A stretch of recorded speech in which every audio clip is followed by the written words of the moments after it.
I hereby call to order this regular meeting of the Board of Education for Wilmette Schools, District 39, this Monday, October 28th, 2019. Will the clerk please call the roll? Here. Here. Here. Here. Here. Here. Here. Principal Cindy Anderson has Ramona students to lead the Pledge of Allegiance.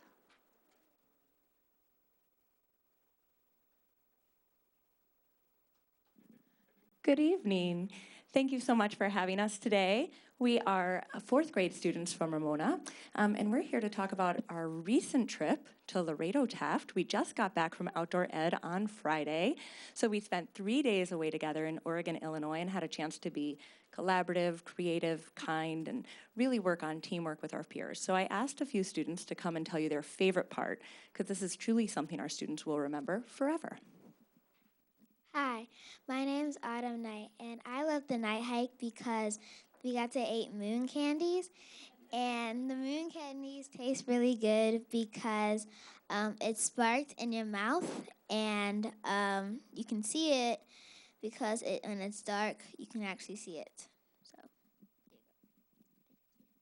hello, my name is Layla, and my favorite subject from outdoor ed was probably instincts for survival because you got to run around and play with other people. And I was an herbivore, and I also got to meet new people there too. Hi, my name is Lexi, and my favorite part about outdoor ed was probably the pioneering class. I liked learning what actual children our age would do, just their average day, and we actually got to do some of the stuff that they would do. So me and my friend used a 2-man saw, and we also made candles. Hello, my name is Ezra Frazier. My favorite part of outdoor ed was making the brands to represent it, and I really like that because I love making art, and I also got chosen to represent the Laredo Taft and Ramona with this artwork. And everyone please stand for the Pledge of Allegiance.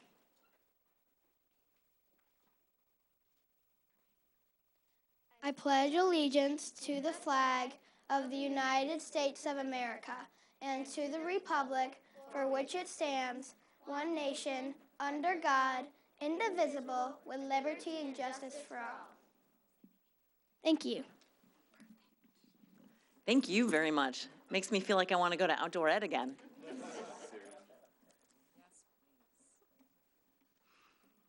Emily Stevenson's 1st through 4th grade Ramona students created the collage panels depicting daily life in their neighborhoods. It's the artwork back here. Students emulated the block by artist Romer Berden, who was an African-American from Harlem, New York. Each grade level focused on one part of their community. First graders created transportation pieces, second graders created wildlife, third graders created residents, and fourth graders created homes and buildings. Ramona students are incredibly proud of this collaborative project that represents their homes, community, friends, and family. I would like to remind everyone that this is a public meeting and all are amongst neighbors and fellow residents. Appropriate conduct is expected from everyone. We ask that people speak only when called upon, that everyone treat each other kindly, with proper respect, and refrain from distracting behaviors such as loud conversations, cheering, clapping, and booing. Now we'll approve the minutes. I seek a motion to approve the minutes of September 23rd, 2019, regular and executive session meetings. I move to approve the minutes of the September 23rd, 2019 regular and executive session meetings. May I have a second? Second. The motion has been made and seconded. Board members, are there any comments, errors, or omissions to the minutes? I had a couple. At the end of the section on Pledge of Allegiance, LED should be LED. And in the section about public comments, anti-Semitic should be, Semitic should be capital SEMITIC. Are there other corrections? Thank you. Okay. All those in favor of approving the minutes as amended, please indicate by saying yay. Yay. The motion carries by general consent. This is an opportunity for the audience to address the board. Are there any audience members that would like to speak at this time? Please come forward to the podium. I must remind all guests to use the microphone, state your name and community of residence, and by board directive, you are allowed 3 minutes.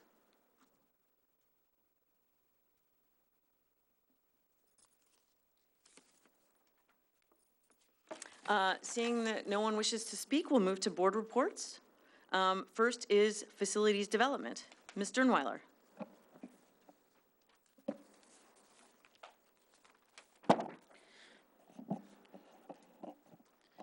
Hello, everybody.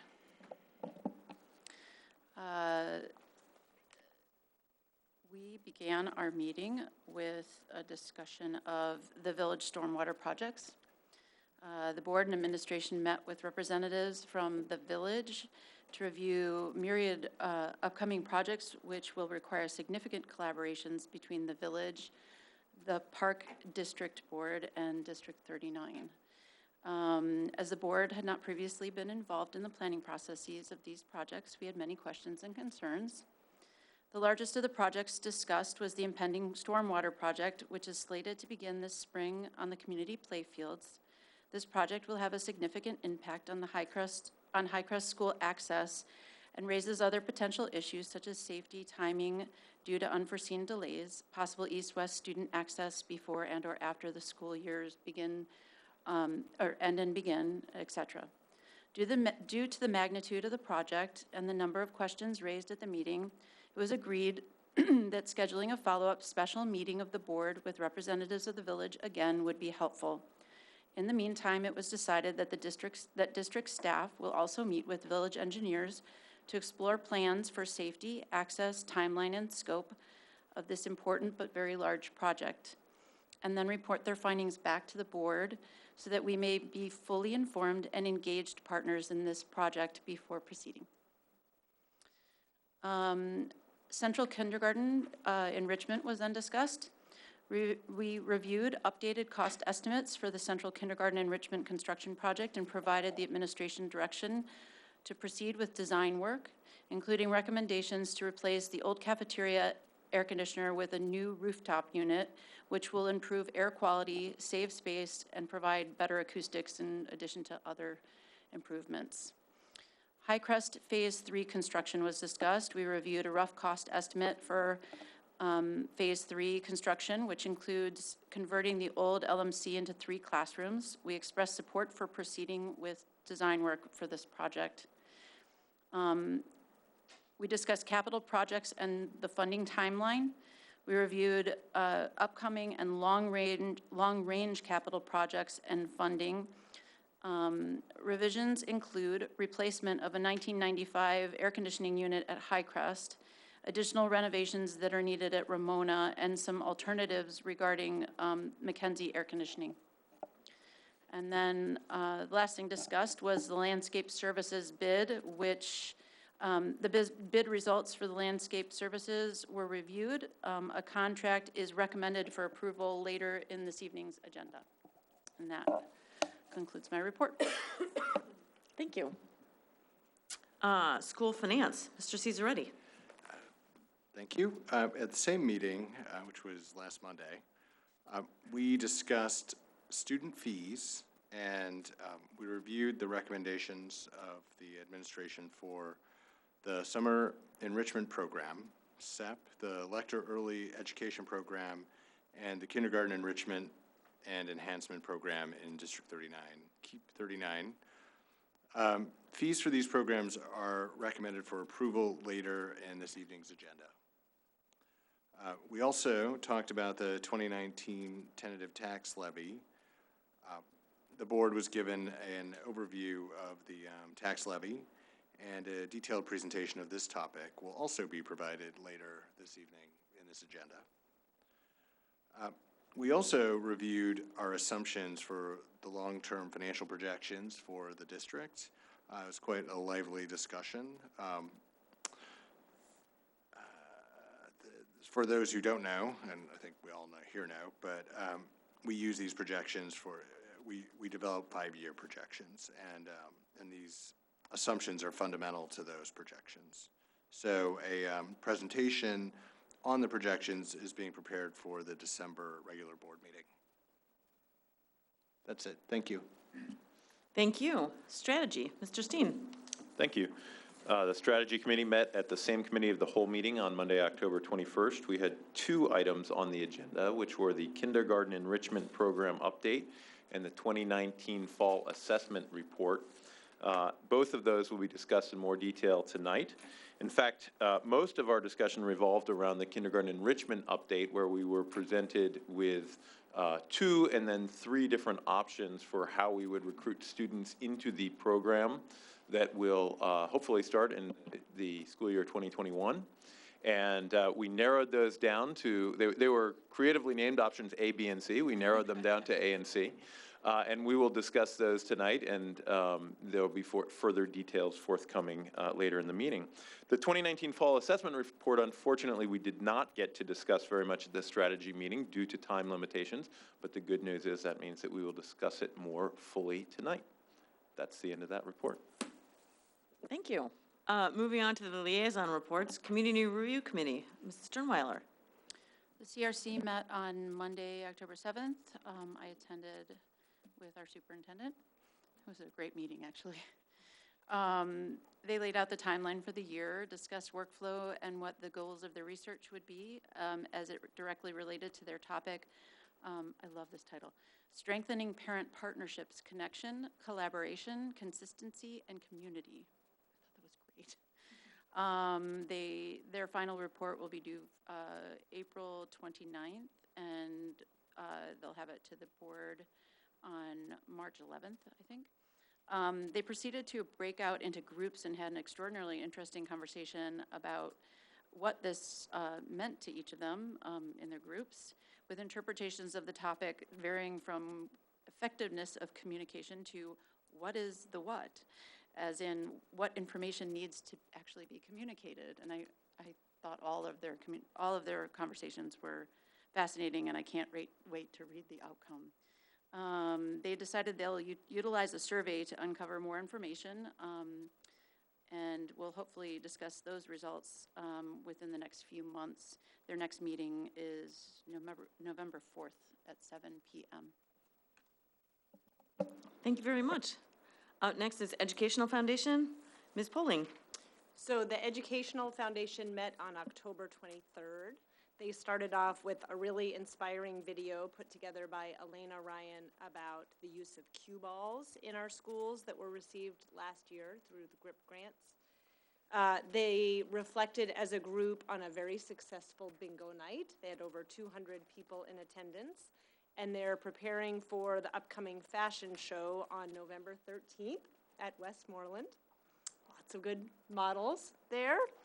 And the fall GRIP grants are due November 8th, and their next meeting will be November 19th. That's it. Thank you very much. Next, we have the Illinois Association of School Boards, Ms. Sternweiler.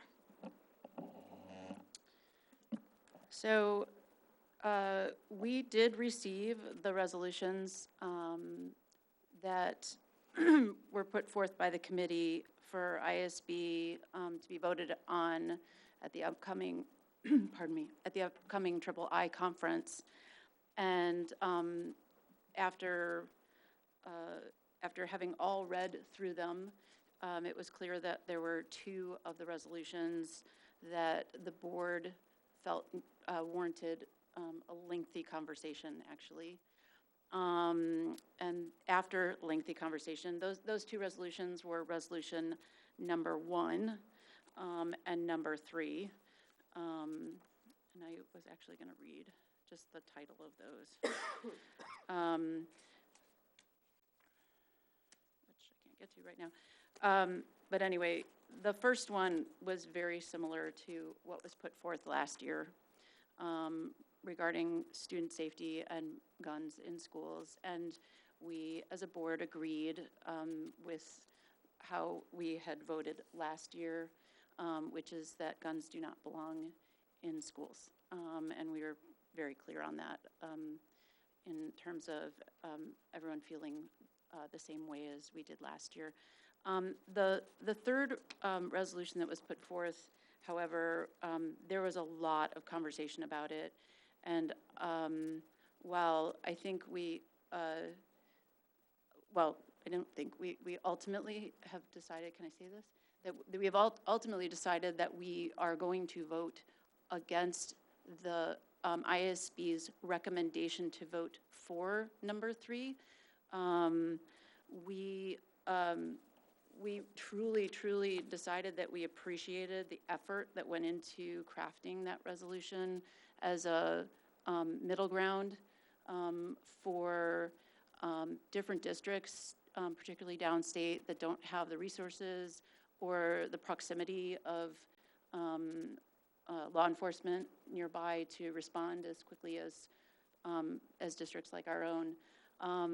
But ultimately, I think we felt that the language had to be much more buttoned up and very specific, specific in regards to what an SRO, a school resource officer, had to be, and we all felt that it needed to be a police officer. So that was ultimately how we discussed it and how everyone agreed to vote. But it was a difficult conversation, and we all nod our heads at the school district that put this forth and put so much effort into it.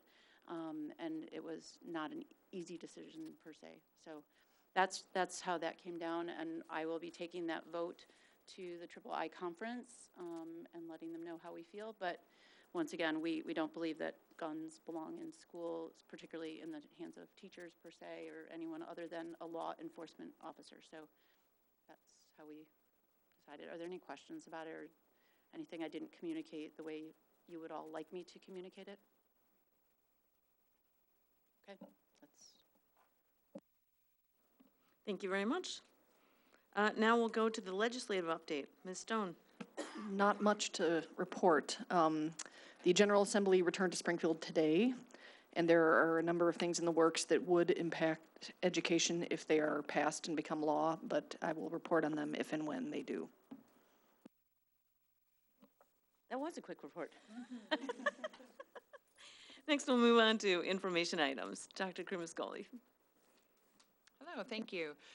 First, under written communication, the board received written communication from Cindy Levine and Nancy Hoying of the League of Women Voters. They were writing in support of videotaping the Committee of the Whole meetings for public viewing, as well as a second communication regarding the same topic in follow-up to the Committee of the Whole meeting. Any additional communications the board wishes to report? Great, you want to keep going with administrative announcements? I am happy to. First of all, just an announcement to bring everyone up to speed and make sure that we're being fully transparent. We have an internet safety and E-rate announcement. District 39 participates in the federal E-rate program, which is a program providing discounts on our internet services and for technology infrastructure. It's a program that most districts, if not all, participate in. By accessing this funding, we are required to teach internet safety and have internet protection software in place to block access to harmful images. We do both.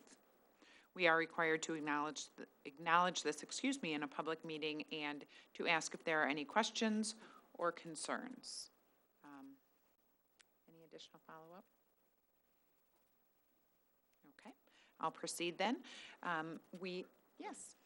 Sorry, if I can go back one to written communications. Our policies in the past have been that if we get a written communication the day of the board meeting, that usually goes into the subsequent board meetings. That happened today, as you're aware, and I'm assuming that's still our policy. That should still be our policy. Right? Okay, I just wanted to acknowledge so that if anybody out there is wondering why they didn't hear about that they'll hear about it next time. So we'll report on that next month. Thank you. Thanks. We've heard a little about and followed up with our partnership with the Village of Wilmette. In follow-up to Monday's Committee of the Whole meeting, during which the representatives from the village came and provided the board with an overview and talked through the scope of some of their upcoming projects, we did identify several matters that we hope to plan for with the village of Wilmette. And so we've scheduled a follow-up meeting for this Friday. Our staffs will be working together to address some of those safety issues, the access issues, scope of the project, timeline, and really of utmost importance to us, the contingency planning. What happens if weather is really unusual this summer? What happens if something goes awry in the planning of the project? So we hope to begin to address some of those, to identify some of the things that we know might need to be incorporated into the intergovernmental agreement. And then we hope to host another special meeting between the village and our board, hopefully sometime in November, certainly no later than December, in order to review what we have planned for and come up with as some of those contingency plans in light of the safety and access concerns that we have. Any questions on that? Okay, thank you. Then there's a couple of other matters that are regular reports to the board. First of all, the property tax assessment appeals. The Board of Education approved a resolution in November of 2018 authorizing intervention in property tax assessment appeals filed with the PTAB and with the Circuit Court of Cook County in accordance with policies and limitations established by the Board of Education. There is a report included in the agenda of that intervention effort. And secondly, the Freedom of Information Act, the district received FOIA requests from Luz Juarez of Bricklayers Labor Management of Elmhurst, requesting certified payroll for J&E Duff Incorporated for work performed at Harper Elementary School from July 2019 to present. Luz Juarez of Bricklayers Labor Management of Elmhurst requesting certified payroll for Midwest Masonry for the work performed at Highcrest Middle School from July 2019 to present. And in addition to these FOIA requests, the district also received a follow-up to the FOIA from Mr. Michael Himmelfarb, which was responded to in September. There were some additional documents that were missing from the initial release due to a search function error. Those have been provided to Mr. Himmelfarb and linked to the original disclosure in September for anyone who might be interested. And that concludes my reports. Thank you. Would you like to continue with strategic plan updates? I sure would, thank you. First of all, there is an action item recommended later on the agenda. The board has approved our strategic plan for this school year, and in follow-up to that, the action item outlines the goals to support the district initiatives, and they're presented to the board for approval this evening. There are 3 goals of focus. We've talked about it quite a bit this year. Those 3 goals really emphasize effective integration of technology, student growth through differentiation and personalization, and then building school culture and community. And an additional goal, and we'll hear a little more about it this evening, is a goal in support of the preparations that we are undertaking, preparing for phase 1 implementation of our kindergarten enrichment program, which we hope to launch in the upcoming school year. So there are 4 goals that are listed there. Board members, do you have any questions or comments? Katie's going to make a presentation. Katie is preparing to make a presentation for the next agenda item. The kindergarten enrichment? Yes. Would you like me to introduce this item? Okay. So the kindergarten enrichment program, as the board is well aware, and as our elementary school principals join Katie behind her, thank you for your support. We spent quite a bit of time through the Kindergarten Enrichment Committee, really planning for and designing this program. The district has been engaged in this work for at least the last couple of years, but really since July, we've really had a focused effort toward designing what the program would look like. And so at the Committee of the Whole meeting, and again this evening, Katie will provide an overview of the work so far. And And we'll also talk about some of the registration options as Mr. Steen referred to the recruitment efforts to gain participants in the program. So we've talked through a couple of options. I want to be clear and really emphasize to the board this evening, we really do need direction. We appreciated ruling out option B during the committee of the whole meeting, but this evening we'll need direction so that we can prepare to begin communicating to our community about the program and about the registration procedures. We recognize communication is really a key element to this program's success, and so we are eager to get started with that communication and look forward to your direction this evening. Katie? Thank you. Good evening. I will be providing an update to the board as a representative of the Kindergarten Enrichment Program Development Committee. The kindergarten teachers, the principals, and I have met to continue the work of developing this program. And what we're calling it is KEEP 39, District 39's Kindergarten Enrichment and Enhancement Program.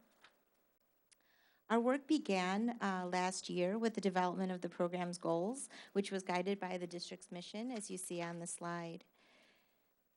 So we would describe KEEP 39 as a child-centered program designed to offer opportunities for students to enhance development as critical and creative thinkers, as well as responsive and productive lifelong learners. And KEEP 39 will accomplish this by enhancing District 39's high-quality half-day academic kindergarten through enrichment and exploration.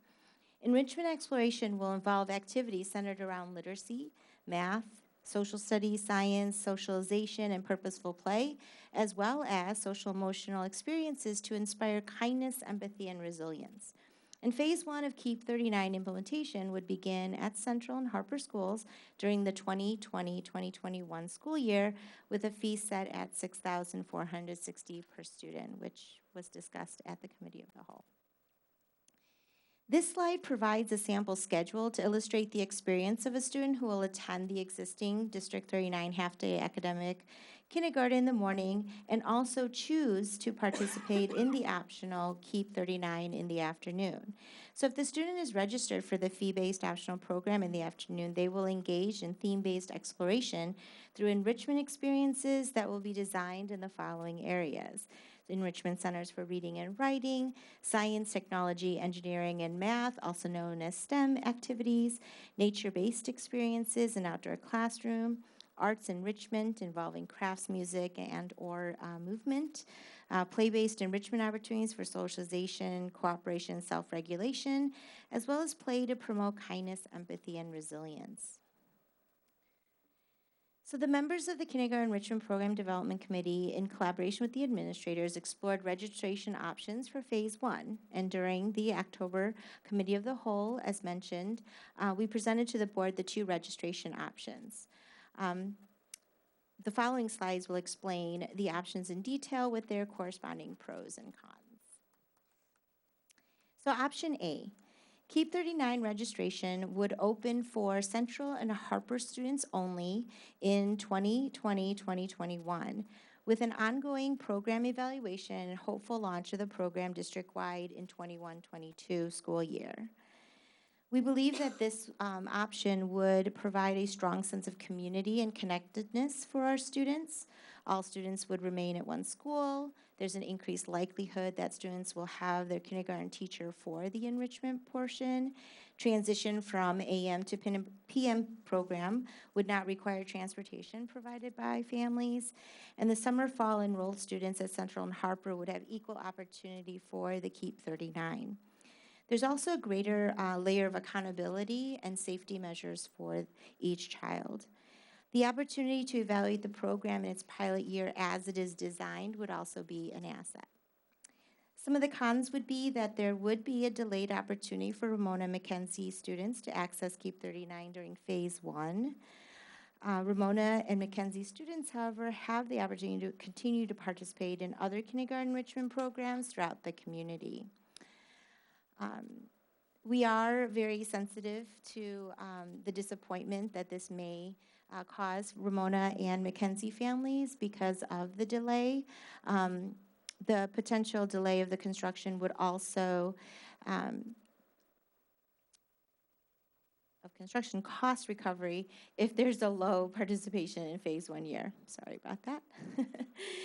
The other option, option B, that was discussed at the committee of the whole was dismissed, but that option was to have a lottery program set for Ramona and Mackenzie families. However, option C was the one that was up for consideration, and in efforts to address some of the cons in option B, another option was introduced, which is this one. So Central and Harper families would enroll first in academic kindergarten and choose if they would like their child to participate in Keep 39 as enrichment or not. So that would come first. Then any available spots in academic kindergarten up to a designated number would be allocated to the lottery while being mindful of the potential move-in or late registering families who reside in Harper and Century school zones. That's one thing that we cannot predict, and we just need to anticipate based on our patterns.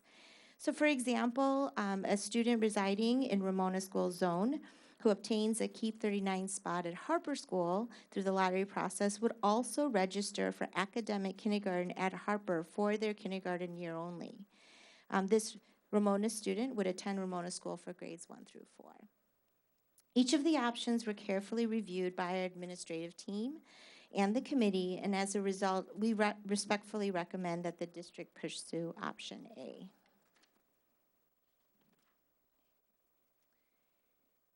So the administration seeks final direction on the registration procedures, and we're happy to answer any questions that you may have. Board members, any comments or questions? Ms. Sternweiler.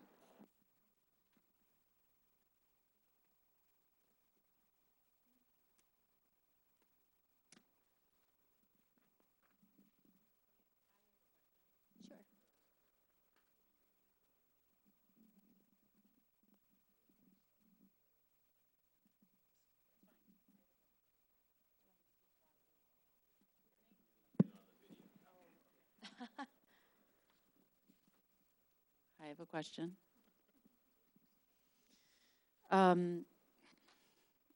We had a conversation about C the other day, and one of the things that came up was, would we rather leave spaces open and would we rather leave spaces open than have a lottery? I think that was kind of the way we phrased it. And I was thinking about it. If we do option C, we're still going to have open spaces because kindergarten, if we do that, we're talking about students enrolling in the kindergarten first, basically, and there won't necessarily be as many kindergarten spaces as there are kindergarten enrichment spaces. There may be a lot more kindergarten enrichment spaces open, because that's the one thing that's kind of a question mark still. We don't know how many kids are going to enroll in kindergarten enrichment. This is kind of a conversation that I'm having like, to the board and to you, but this is a furtherance of our conversation we had. So when we were having our conversation originally, I was leaning towards the notion of, well, of course we wouldn't want open spaces if we had them and we'd want to fill them all. But if the open spaces are actually only a tiny, tiny handful, then, you know, and you're talking about just a couple because you have to allow for move-ins still, then I kind of shy away from that again. If you're talking about a huge number of open spaces in the kindergarten and in the kindergarten enrichment, then I question why we have so many open spaces in the kindergarten to begin with. It didn't seem to make as much sense when I started looking at it that way. And I'm wondering if that's why you all were shying away from C as well, because the reality of it is that there probably won't be as many open spots with the C option as we thought there might be. I guess that's a question.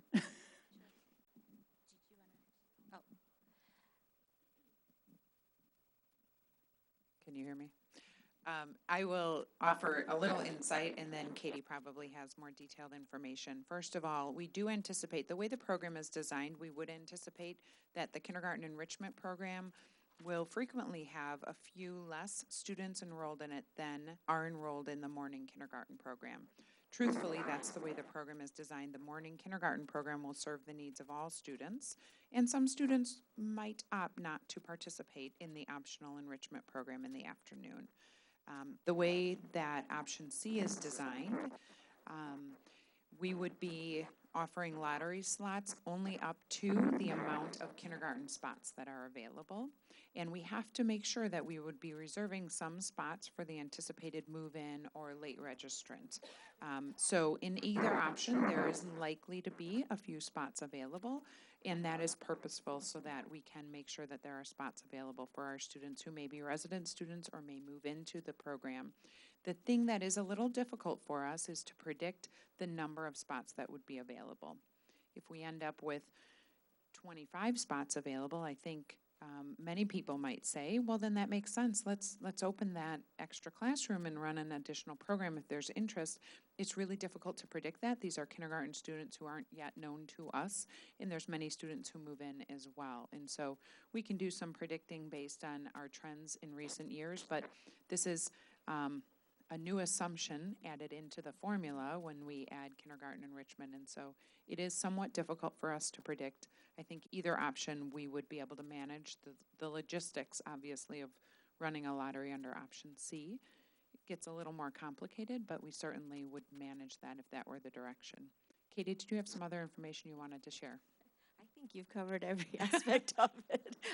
I was watching my notes. Thank you. Other board members? Frank?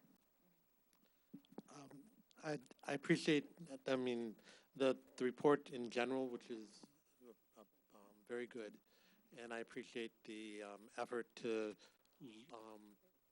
be flexible and look at other options. I have some additional questions. We built classrooms so there'd be, I think, potential of 5 kindergarten classes available. I believe it's 4. Mm-hmm. Okay.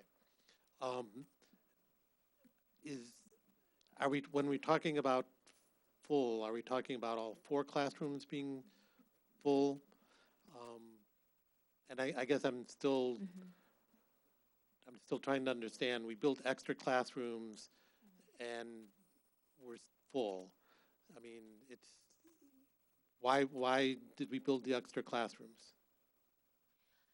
So currently, if I may use Central as an example, we have 3 sections of kindergarten. We have 1 full day, 1 full-time kindergarten teacher, and then a half-day class. So those are equivalent to 3 classes. So if we were to spread that out, we actually have another classroom to have 4 full sections. And according to our enrollment numbers or guidelines, we're at 24 for each classroom. So the maximum would be a 96, which is very different than what we currently have in the 3. We do anticipate that this would be of high interest based on the survey that we conducted in the past. And so we are hopeful that all of those 96 spots could be filled, which would then give the option to those families to participate and keep 39 if they wish. So there won't be an afternoon kindergarten option in the schools that start with kindergarten enrichment? So currently, that is what we are proposing with an AM kindergarten. If we look at historical feedback from most parents, they often actually really want and request and are sometimes disappointed that they don't get an AM spot, even in our half-day program. So based on this type of feedback, we felt that the AM option with a PM enrichment would provide consistency across all of the classrooms and also meet the needs of what the parents hope to have offered to them. Okay.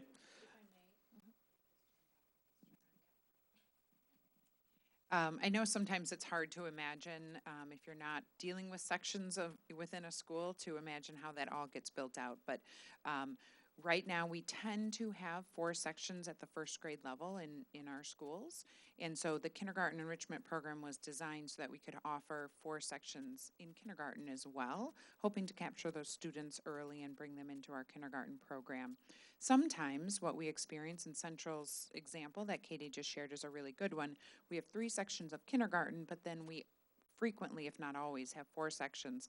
Becky is saying always 4 sections at first grade. And so what we're realizing happens is that some of our families, out of necessity or choice, enroll in a private kindergarten option so that they can have an experience that lasts the entire school day. And so what we are predicting is that as we open up options for an AM kindergarten program with an afternoon enrichment option on the same site, that many of our families who otherwise will enroll in first grade will now choose to enroll in kindergarten, thus the need for 4 kindergarten classrooms in every school, whereas currently we have 2 kindergarten classrooms in every school. Okay.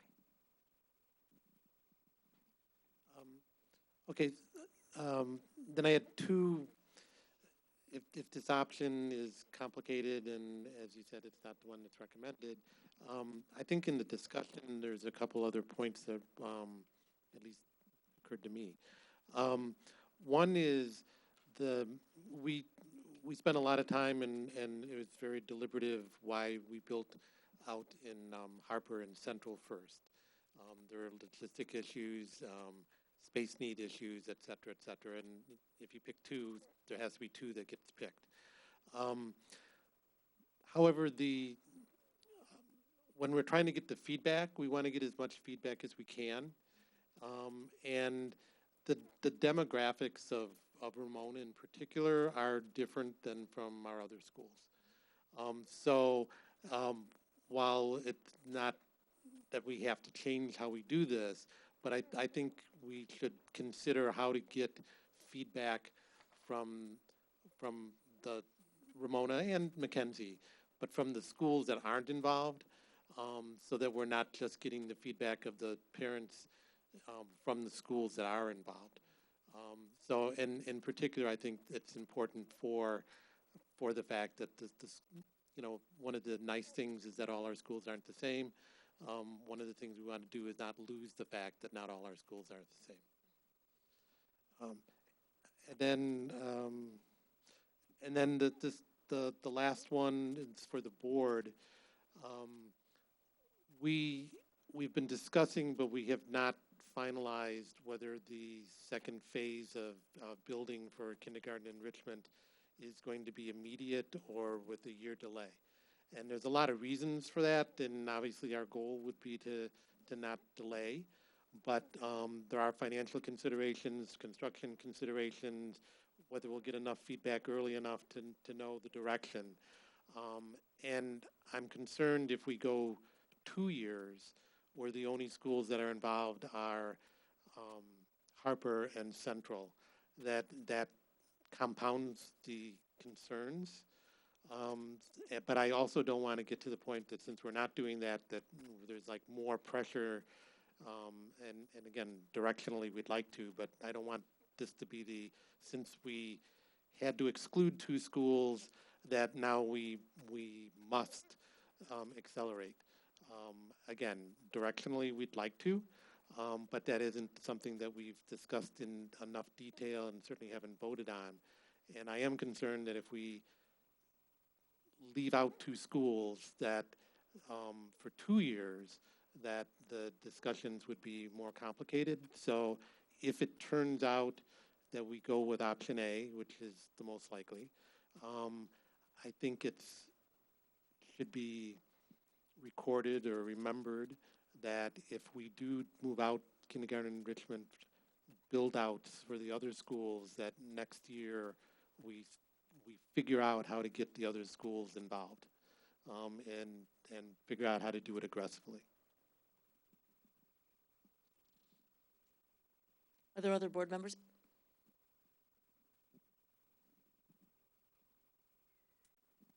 So if we're thinking of heading in the direction of option A, we're relying on the ability for the other schools, families to have kindergarten enrichment options in the options that currently exist. I want to make sure that's true. So if we're taking away half the population of kids who can do enrichment at the Park District and Trinity and Rose Hall, if only half of those students are participating, I want to make sure that Mackenzie and Ramona have enrichment options in the community. So I just want to make sure that we are communicating with the Park District and those preschools to make sure that we're not going to set those families up without adequate options.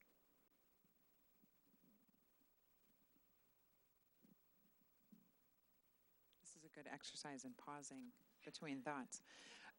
So we have communicated with the local preschools and certainly with the Park District, who is our closest partner in this regard. The Park District has indicated to us that they plan to continue to offer kindergarten enrichment in the upcoming school year, and we have not heard from a preschool who has indicated that they don't plan to. They have indicated interest in doing so, but again, they are a separate entity and they will have to evaluate their enrollments, I'm sure, and so that it's a fair point and a really good one to make out of consideration of Ramona and Mackenzie students, so thank you. Other board members? I've got two questions, and I'm going to ask them both at the same time so that I can just pass the mic once. The first question is, we did, I think it was Ms. Paling who came up with a great suggestion, which was, did we go back and look at the communications that we had? And I didn't hear anything, so I'm just wondering if we have any update on that. And then the I'm sorry, I missed it in the board notes, I'm being told, so I apologize. What I mean to say is the public should hear what that. Secondly, I just wanted, what this comes down to for me, I think, is on the one hand, the risk of not getting as full enrollment and the financial implications of that versus the sort of logistical challenges of option C. So when I hear the administration saying we like option A better, what I'm hearing is we have more concerns about the logistics than about the financial implications. We feel confident around the financial implications, and that's fine. I totally rely on you, but I just want to make sure that I'm hearing that correctly, because apparently I missed things that are in the notes, so maybe it's in there too. I will say that I think that is a fair summary of the concerns. Both options, really all three options, have pros and cons. We certainly want to make the program as available as we can for all students, but we're also recognizing this is a year of evaluation, and so we're weighing the logistics with the need to really know what the program will operate like as it's designed. And so there's some elements there that we're grappling with. There certainly are logistics, and one of the fears that we have, and Katie alluded to it, is opening up a lottery and then realizing there really aren't sufficient spots to really accommodate those who have expressed interest. And so it's a little of, there's going to be some disappointment one way or the other. How long do we want to kind of draw that out? It's really difficult for us right now to predict the number of kindergarten students who will enroll just in the kindergarten program alone. And then when you add to that the kindergarten enrichment program, it's really difficult for us to predict right now. This is entirely new territory for the school district. And so we've tried to make some assumptions, but those are simply assumptions and some projections. So those are all fair statements, Mark. Katie, I know that you reviewed many of the mentions of lottery. I know that on the website there is no mention of the lottery for spots, but maybe you could summarize some of the other things that you found as you did that research. There's definitely was mention within any of the strategic plan update reports. So there was one in January, February that was noted that a lottery-based enrollment would be something that would help, fulfill some of the financial captures. There was also a end of the year, because it's a continuation, the review of the strategic plan in the same year. There was one quote in the Wilmette Beacon as they were reporting out and sharing this wonderful news with the community that they did also mention that the lottery base, and it was a direct quote from our strategic plan and as well as our communications director. So there were three different options. There were others when we were talking about the options of the facility. That wasn't mentioned then. It was just not an appropriate topic. And then I believe just on our website, we looked at that to see if that was mentioned at all. And because we couldn't necessarily promise that, it was omitted from that description at that point. Sure. Is there additional discussion that board members would like to engage in?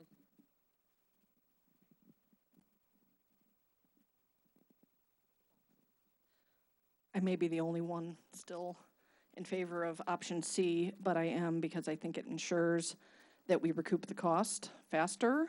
I think it's going to be a great program that gives the most amount of kids access. The faster we recoup the cost, the faster we can talk about doing an all-day option that isn't a tuition-based half-day enrichment program. And I think out of fairness to the Mackenzie and Ramona families, I think we should give them a chance at spots that go unfilled. Other board members?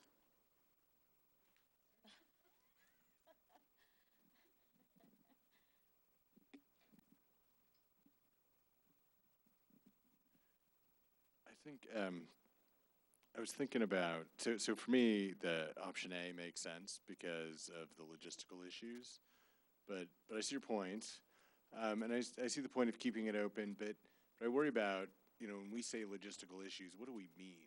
Like, do we have to have it? I think expectations need to be settled for the parents on where their kids are going to go to school soon, sooner than later. So if we say, oh yeah, pursue this lottery, option, what's that actually going to look like? And that's what I worry about, is how do you carry that out in a reasonable way, without making a debacle out of it. So.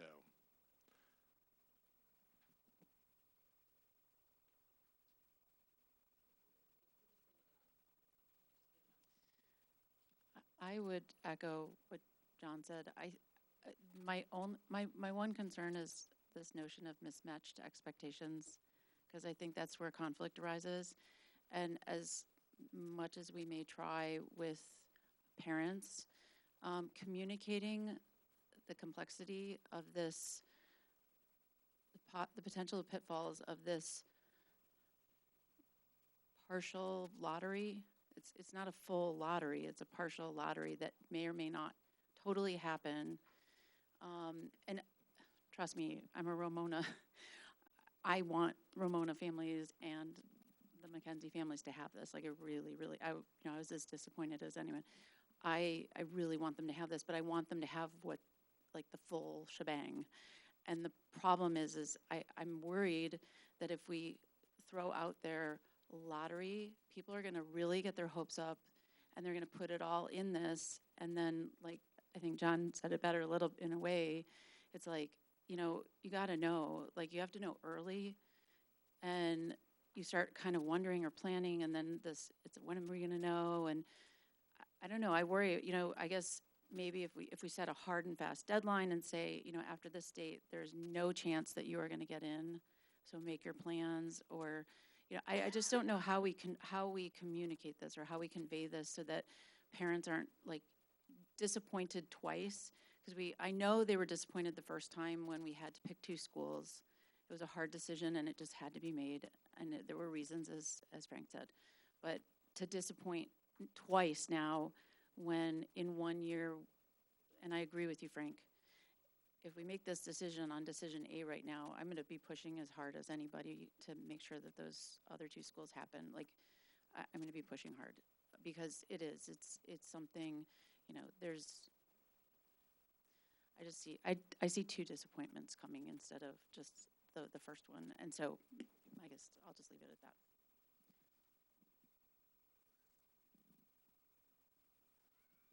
Are there other board members who would like to make a point, or is there more discussion to be had? So maybe we just kind of raise our hand for an option, kind of all those in favor of option A. Understanding this isn't a formal vote, but the only way I know to get the preference of the board. Think, option A? Can I just see a? Okay, thank you. So I think the district has the direction from the board that we'll go with option A. Thank you, everyone. I appreciate the discussion. Thank you very much. So now we'll move on to fall assessment report. Dr. Gromascoli. Thank you. Katie prepared the fall assessment report for review and discussion at the committee of the whole meeting. As Mr. Steen acknowledged, we did run out of time, and so this is the first in-depth review of this information. I will share that the IAR results are still embargoed along with the school designations until the 30th. However, we are happy to share our own data with the board as well as with the community, and Katie has put together a presentation. Our administrative team, along with our teacher teams, are really in the process of digging into these data and understanding what trends exist and what our next steps might be. And so this is really just a look and some high-level review of some of the biggest mentions and notices in these data, but there are many more findings that each of our grade level teams are exploring as they look through these data. So I will turn it over to Katie, who's going to give the review. Thank you. This report will begin with a summary about the MAP growth assessment. For last spring was the first time that we actually did a end-of-year assessment report. So some of this data may be familiar with most of you, but I just thought that we would start at a common place here. So District 39 began using NWA MAP growth 3 academic years ago, and the district administers this computer adaptive assessment as one tool to monitor 2nd through 8th grade student achievement and growth 3 times yearly, fall, winter, and spring. And so the board will be presented with the district average RIT scores, percentage of student scores in the average or above range nationally, and the percentage of students who have met projected growth targets within the context of grade level cohorts. So when the students finish a MAP growth test, a RIT score is calculated that indicates a level in which a student was correctly answering questions of similar difficulty and complexity 50% of the time. And RIT is an abbreviation for RASH unit, which is based on a stable equal interval scale, and that equal interval means that the difference between the scores is the same and measures student performance regardless of age, grades, or grade level. So this table, which you have a clear view in the report, presents the past 2 years of results for reading. And to serve as an example, the progress of our current 5th grade students, the class of 2022, is highlighted on the screen. And the first row shares the mean RIT score. The second row shares the percentage of District 39 students who fall in the average and above average range for achievement nationally. And the last row for each cohort is the percentage of students who met fall to spring projected growth targets. And based on this data, we've learned that the District 39 students' mean RIT scores indicate performance that is a full grade or more advanced than their national peers. And the percentage of students who fall in the average above average range for achievement has been within 90 to 99th percentile. The percentage of students who met fall to spring projected growth targets has fluctuated between 50 to 70%. This table represents the past 2 years of results for mathematics, and based on this, we have also learned that at District 39 students' mean RIT scores indicate performance that is at grade level range or more advanced than the national peers, and like reading, the percentage of students who fall in the average above average range for math achievement has been within 90 to 99% range. And the percentage of students who met fall to spring projected growth targets has also fluctuated between 50 to 70%. This table provides the percent of District 39 students who fall in each achievement and growth category in reading by grade level. It was a couple of years ago where we investigated achievement versus growth. And so it breaks it down into high achievement, high growth, high achievement, low growth, low achievement, high growth, or low growth, and so on. Okay. And this table provides the percentages of District 39 students who fall in each achievement growth category in mathematics by grade level. So we are presenting a new chart, a little bit of a different lens in presenting reading growth information. For each grade level, we know the percentage of students who've experienced positive growth. In addition, the chart shares the average projected growth compared to the average observed or actual growth. So what you see on the screen is that in grades 2, 3, 5, and 6, the average observed growth, which is the actual growth our students are demonstrating, is greater than the projected. And in grades 4, 7, and 8, the average observed growth is equal to or less than the projected. Just to provide a little context, our new reading curriculum is in its 3rd year of implementation, which means that our current 3rd graders will have experienced a new curriculum since kindergarten. This chart presents math growth information. In all grades, the average observed growth is greater than the projected, and the math curriculum is in its 6th year of implementation, and since the curriculum review, which means that our current 6th graders will have experienced the new math curriculum since their kindergarten year.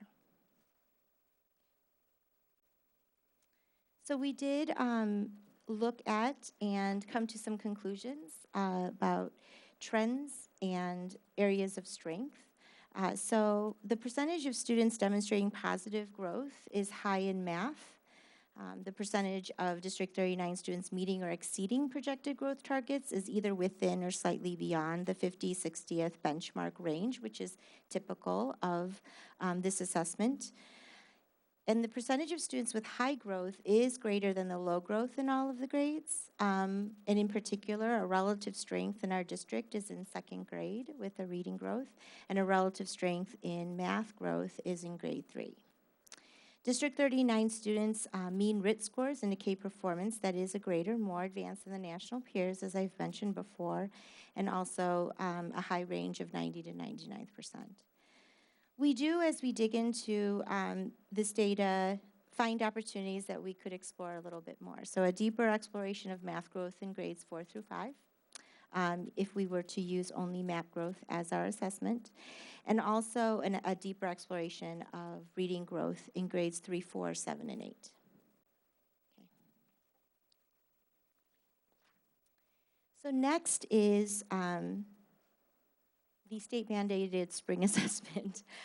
So this has been quite a journey. District 39 had administered the Partnership for Assessment of Readiness for College and Careers PARC to grades 3 through 8 students between spring of 2015 through spring of 2018. And last spring, students took the Illinois Assessment of Readiness. Now, just to summarize, one difference to note would be the different test forms for ELA, English Language Arts, in IAR compared to PARC. And in order to reduce the time students test by approximately 25 minutes, the students were randomly selected to take one of the forms. During the week of October 7th, 2019, the district sent the IAR student reports to parents and families for both content areas, and each report provided an overall performance level, a score graph, and a performance level breakdown of specific skills. In addition, school district, state, and cross-state averages are provided for comparisons within the context. So on October 31st, the Illinois State Board of Education will publicly release all of the results. As you may be aware, Illinois ISB plans to build a computer adaptive assessment by 2021. And as we hear more information about that, we will share it with you. So similar to Park, IAR describes student performance and progress toward grade-specific standards according to the same 5 levels. And for reporting purposes, we will share levels 4 and 5, which is in the met or exceeded expectations range.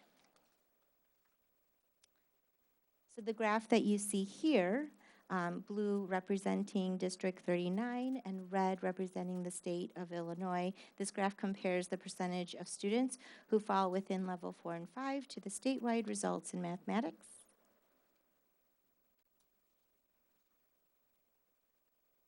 And this one compares in English language arts.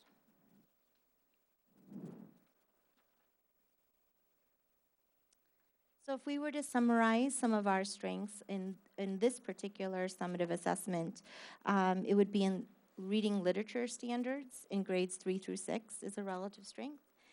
Reading information standards in grades 4. Any evidence-based tasks our students across the grades did very well when they were able to justify and support their claims. Math content standards in grades 3 was also a relative strength. We have a practice of mathematical modeling where students represent their understanding through models visually. And in grades 3, 4, and 5, that was of a relative strength, as well as reasoning in grades 4 and 6. So one thing that the administration, as we reviewed this data, we realized that there's a particular task called prose constructed response task. And these are written responses to readings or comparison of readings in grades 3 through 8. So across the board, that's one area that we could improve. This is the only assessment with the difference of map growth. Map growth only assesses reading, but this particular task combines reading with the writing aspect of it in a technology-based tool in order to gather that information from our students. So the platform is unique. The task is also challenging. Mathematical reasoning in grades 3, 5, and 8. We could also have an opportunity to improve, and integrated problem-solving tasks in grades 6 and 7.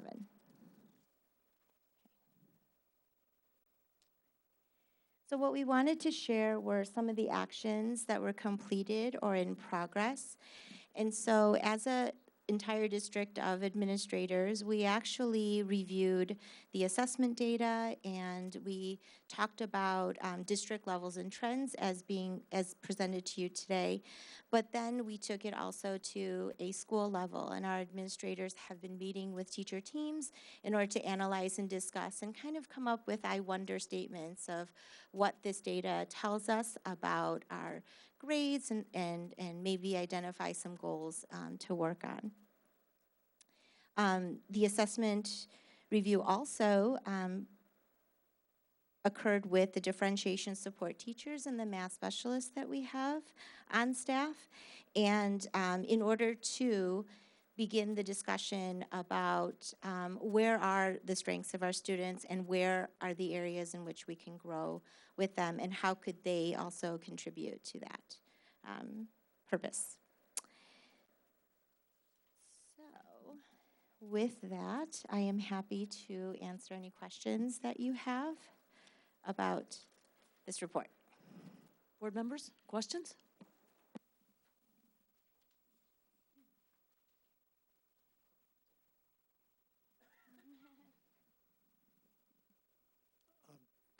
Thank you for a good report here. It's nice that we finally have 2 years in a row with the same test scores. Not anything to do with what you've done. It's just the continuous. Let's pick a new test score for the state and mandate everybody use it, and then throw it away after 1 year. So it's nice that we have some longitudinal data, and that you've been able to present it here. I had a couple of comments, whatever. On the page 11, 2019 IAR mathematics, and actually it applies on the reading one also. We certainly don't want to get to the point, especially on tests that we're not as comfortable with, of teaching to the test, worrying about how we did this year versus next year, and it went down a half a point. Let's do something dramatically different. On the other hand, we also it's not useful to say that we did significantly better than the state.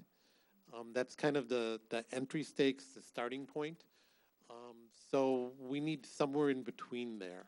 And in particular, when I've looked at meets versus exceeds, and again, testing to, teaching to the test and variances and all that, I mean, I'm not going to try and weight this in any way. But I think there is some value in breaking out meets versus exceeds instead of combining them together. Because combined, it's like we're at 60%, the state's at 30%, we're doing a great job. Sure. There is some more information available, so being able to separate that would be, I think, useful.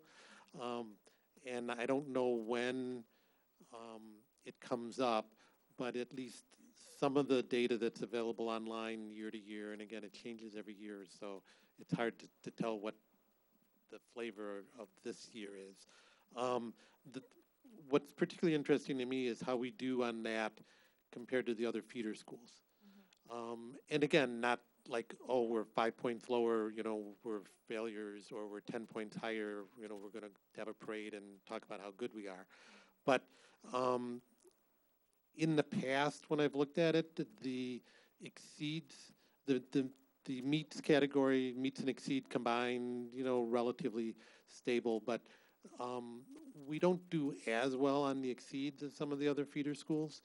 And again, not trying to read anything into it, but if that information is there and we know it, we should be able to discuss it. It's a bad test, whatever.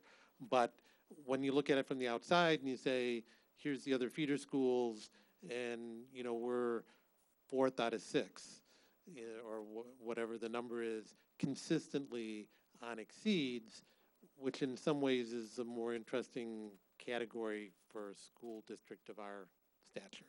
So some areas to look for enhancements, hopefully with an update somewhere in the middle of the year, but certainly to keep moving in that direction. Thank you. The other one that I don't know if it falls into the category of this report, but if it doesn't, then I'm not sure where else it would be. And that's something that I keep seeing that we do exceptionally well on, we don't talk about. So it's kind of good to talk about things that we do exceptionally well on. And that's the Algebra 1 rates. It seems like every time I go on to the state things, the formats change, and I hunt for hours to find the same numbers. But the last time that I was successful, I found that our Algebra 1 rate was like 97%, and the other feeder districts were in the 45 to 55%. So assuming, number one, that that's accurate, that there's some reason why those numbers are reported, and it's been 3 years in a row we've been in the 90s, so I think there's some basis to it. We should identify that and make sure that we keep up that skill and it doesn't get lost because we aren't recording it or mentioning it, especially since we're so much different than the other feeder schools. And I don't want us to kind of regress to the mean. I want them to be embarrassed and get up to where we are. So I don't know if it belongs someplace else or this is the right report, but look into that just so that we understand why we're good or great, really, so that we didn't get there by accident and did good things and then didn't know we were doing the good things and lose those somewhere along the line. So we'll definitely make a note of it. Thank good. you. And then one last one, well, two two last ones. But on the when we look at the growth rates or the let's see, I got to get the right definition here.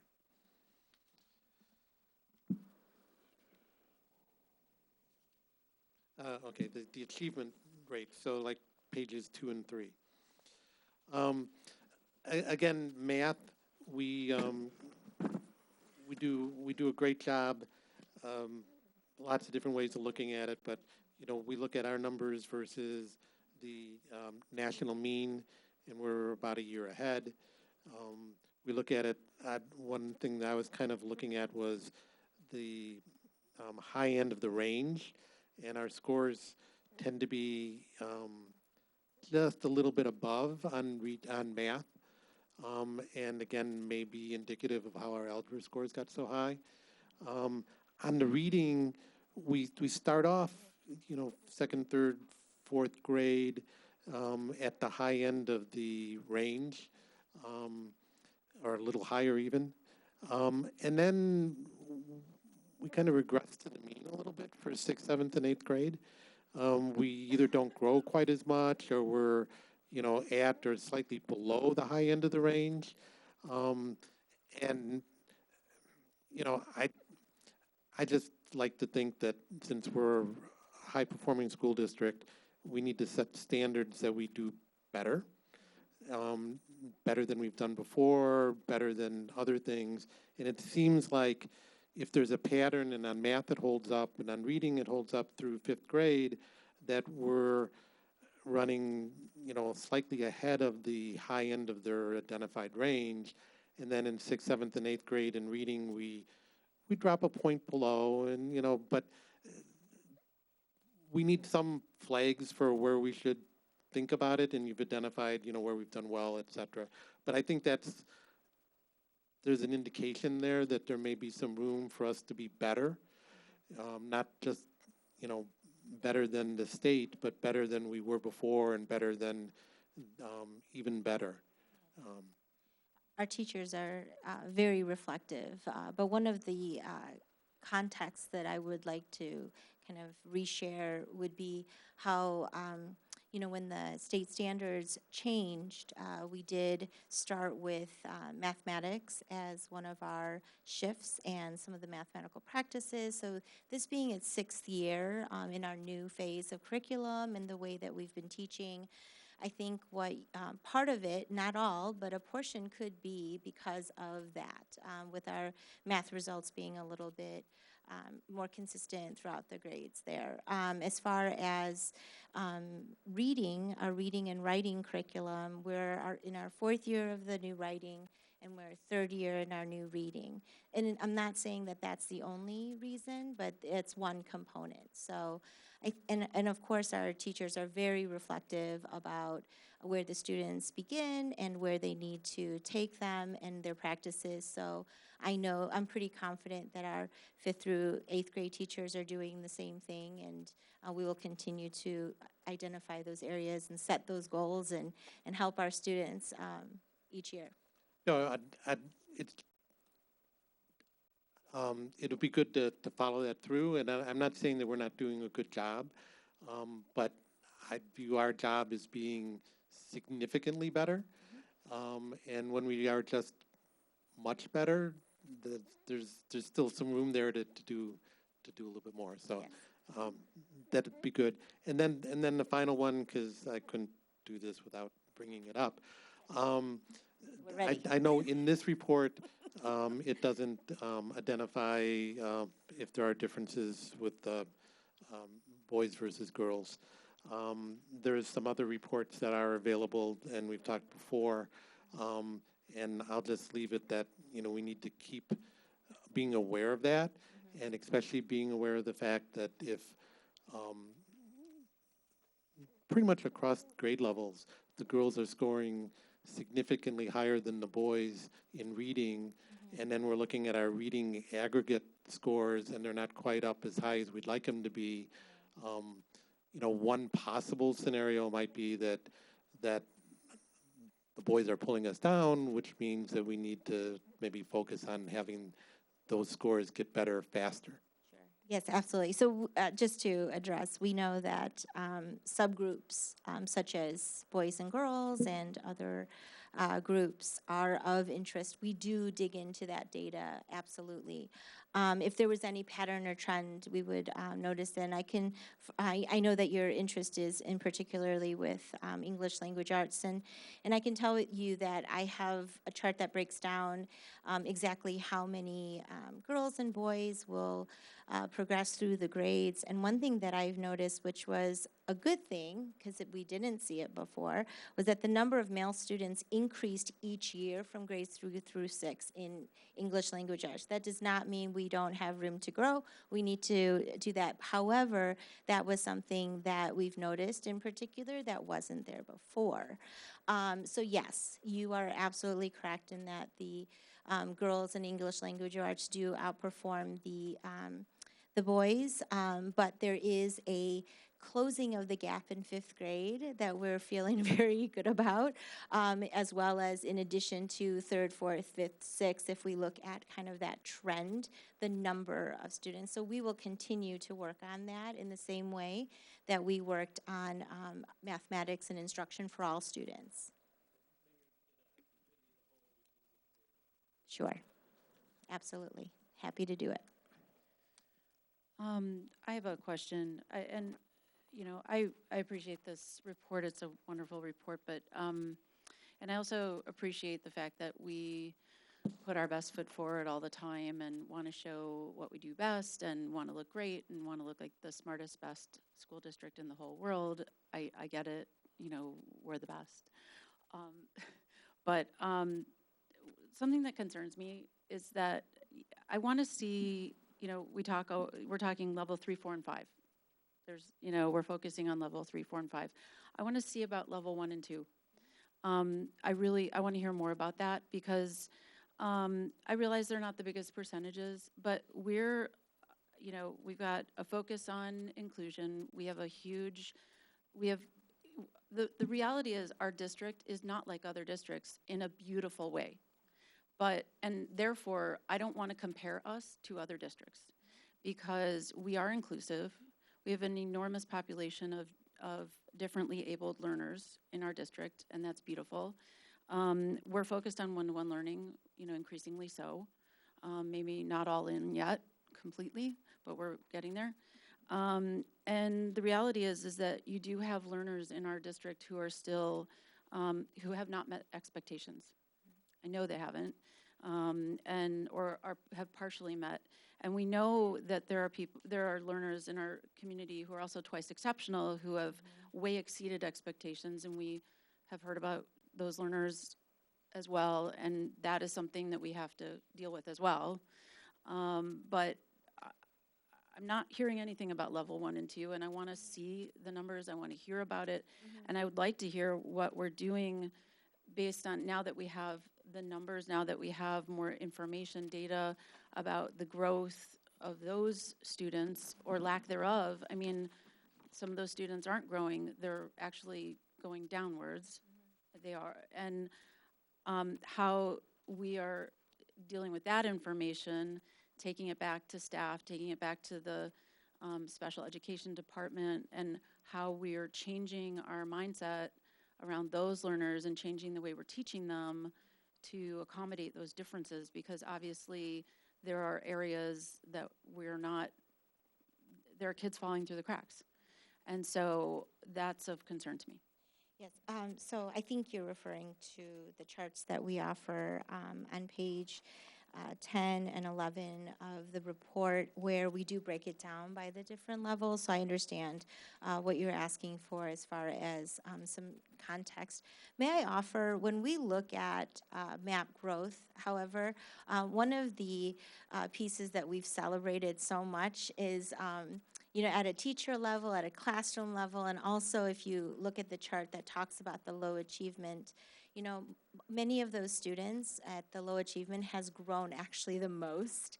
And if I could show you those charts, I think you would have a smile on your face as well. Our teachers do just wonderful work with all of those things you've mentioned, helping them feel better about how they learn, as well as showing tremendous growth to be in the high growth area of a low achievement score. So we do celebrate that a lot. Mm-hmm.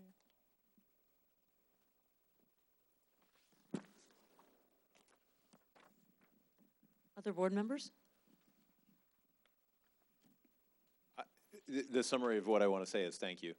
I think this is great. I'm thrilled that we have this information. I'm thrilled that we are measuring growth. I want to share actually with the board something that Ms. Lee told me a little bit earlier tonight, which is that one of the things that they're seeing, if you don't mind my sharing what you said, Not at all. one of the things they're seeing is that now that they have these tools and can take these tools all the way down to the teacher level and the classroom level, that the teachers are getting very engaged on, okay, so what's going on in my classroom? And I think that reflects what we all are not at all surprised to hear, which is that every teacher in our district really wants their kids to grow. And they want to know when their kids aren't going as fast as they want them to, and have some way of, looking at it and breaking it down. And then she also shared that the principals who are back there all have done a wonderful job of taking that classroom level data and starting to aggregate it up to start to look for systemic trends. And so I'm extremely excited about this. I know it's one step at a time, but I can't wait to hear as we get into the diagnostic of, hey, here's where we think we have the best opportunity, and here's how we're going to go after that opportunity. So thank you very much. Thank you. Other board members? Thank you so much. Thank you. Next, we're going to move on to annual business. Dr. Kramascoli. Thank you. In fact, we are going to start our annual business reports with a review of the tax year 2019 estimate of levy and a discussion of the public hearing, and Ellen Crispino will lead us in that discussion if she has a microphone at the podium when she gets there. Sorry, thank you. Excellent, thank you. So this evening we're presenting the estimated levy for 2019. The levy is the amount requested by a governmental entity to be raised from property taxes. And what we are presenting tonight is an estimate of the levy, which is based on some unknown variables. The amount of the levy that we actually receive will be different. On the screen, you will see the levy calendar that lays out the dates for this process. Tonight, we are reviewing the estimated levy and the announcement of the public hearing, which is scheduled for November 18th at 7 p.m. This levy's estimate is based on several variables. The first is EAV, or Equalized Assessed Value. Current EAV is not available at this time for the estimated 2019 levy, and we are currently estimating no increase in the current EAV. When EAV increases, it doesn't mean additional tax dollars for the district, since when EAV increases, Cook County lowers the tax rate. When the first installment is distributed in the spring, it will be based on the 2018 EAV. However, when the county clerk determines the final allocations, which are typically in June, the taxes will be adjusted to reflect the 2019 EAV. The next variable is the Consumer Price Index, or CPI. The December 2018 CPI of 1.9% was used for the 2019 levy. Under the Property Tax Extension Limiting Law, or PTEL, the tax cap, the base levy increase cannot exceed the lesser of the prior year CPI, or 5%, plus new property growth. The general effect of this act is to limit revenue growth from the property tax to the rate of inflation plus an allowance for new property. Increasing the levy by CPI allows the district to cover ongoing inflationary costs. The third item is new property growth, and this amount has not been released yet. To estimate new property growth, we begin by using a 12-year historical average of 16 million and then add a projected 21.9 million for new property within the community. In total, we are estimating new property growth at 37.9 million. The actual assessed value for new property growth will be not determined until late spring. Receiving property taxes associated with new construction helps the district to cover additional future costs. New properties have the potential for increased students in the district. On this next slide, you can see that the EAV, the CPI, and the new property growth are all combined into the limiting rate calculation, which determines how the rate is calculated for all property tax owners. This formula is important because it determines the maximum tax rate by limiting revenue growth to CPI plus the allowance for new construction. In the numerator, you can see the formula takes the prior year's aggregate actual extension and multiplies it by 1 plus the CPI, which is 1.9% this year. The denominator takes the actual 2019 EAV once it's finalized by the county and subtracts out new property growth. Based on our current estimates, the limiting rate is 3.0503%. It is important to note that the District 39 portion of the average taxpayer's bill will go up by CPI of 1.9%. This slide shows the impact of new property growth on the levy. The left column shows the effect of the CPI increase on the levy, and the right column shows the impact of CPI plus the recommended new property growth of $37.9 million.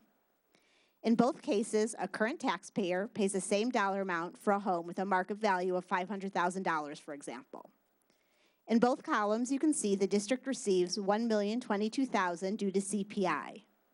For the recommended levy, in the right-hand column, the district receives an additional $1,155,000, or 2.15% due to new property growth. There are two important points to remember as we look at this slide. Additional property taxes for new construction are paid only by the property owners, commercial or residential, who have the new construction. Existing property owners, as well as the new construction owners, pay the limited rate, which is estimated at the 3.0503% times the EAV. The amount of the levy request on this slide, you can see in the cap funds, is $55.9 million, and it's allocated by funds. The 2019 levy is allocated similarly to the 2018 levy, with the exception of the tort fund. The tort fund levy was intentionally decreased over the last several years, bringing down the balance in this fund.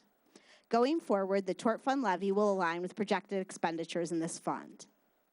The aggregate levy includes the bond and interest levy of $1.5 million, which includes debt that was previously approved by voters, plus a supplemental debt service levy of $29,000 to cover actual debt service payments for 2019. The total aggregate levy recommended is $57.5 million. The law requires a public hearing when a tax levy exceeds 5% of the prior year's extension. Based on the levy estimate that's being recommended, we are not required to publish a notice or hold a hearing.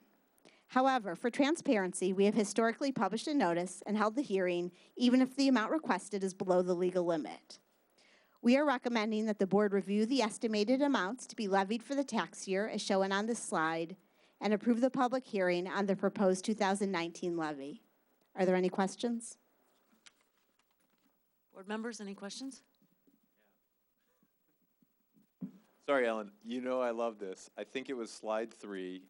I want to ask you about one of the equations. Yep, nope. There you go, that one. I don't know if that was slide 3 or not.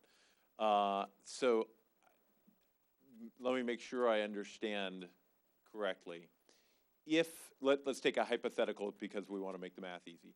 Let's make CPI 0, and let's make new property growth 0, right? If our EAV stayed the same as the prior year, then, in fact, we'd have the same limiting rate. Sorry, say it one more time. Yeah. I'm like No worries, no worries. CPI is 0, new property growth is 0, so they're out. Right, so the 2018 extension is going to say is going to be the 2019 extension. Right, and the EAV, we're saying for the sake of this, stays the same, so our limiting rate will be the same. Right, and in reality, the EAV will go up or down. And so if the EAV went up considerably, because we know we've had reassessments in the county, let's say it doubled. Right. Then our limiting rate would, in fact, the tax rate goes down. Right. Then, now, that doesn't affect, I totally understand that does not affect the amount of money that we would be receiving, but just from a technical standpoint, that limiting rate would go down. Right, and so where you do get less is you apply that limiting rate to the new property growth, and so if the limiting rate is higher, you get more from the new property growth, and if the limiting rate is lower, you get less from the new property growth. That is perfect. Thank you very much. Other board members? Okay, should we move on to student fees? Thank you. As was shared, thank you, Ellen. As was reviewed by the board during the recent committee of the whole meeting, a handful of student fees require early approval by the board. So you'll see those later on this evening's agenda. These fees are important to be approved early, so again, we can begin communicating to our families about the options and those fees that might be associated.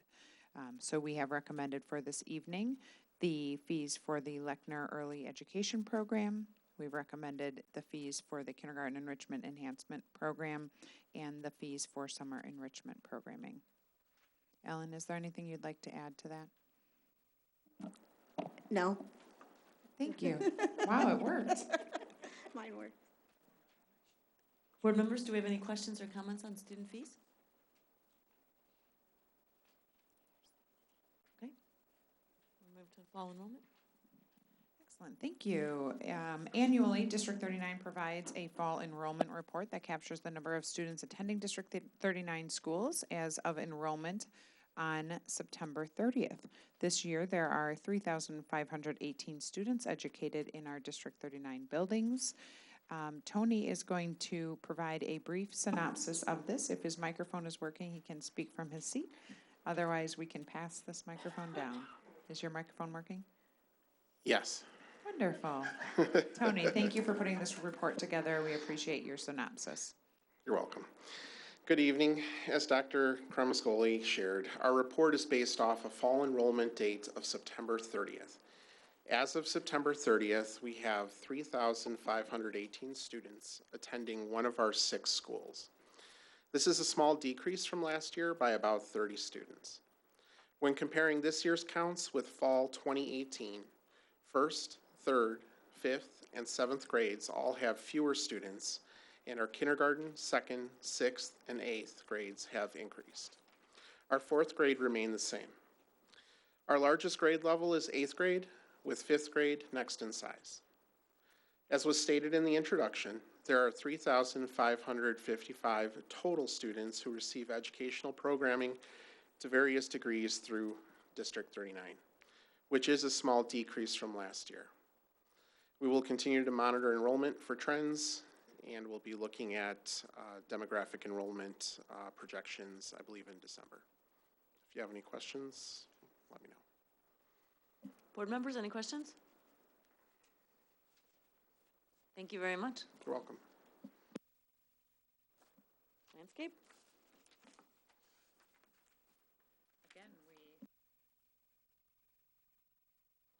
Thank you.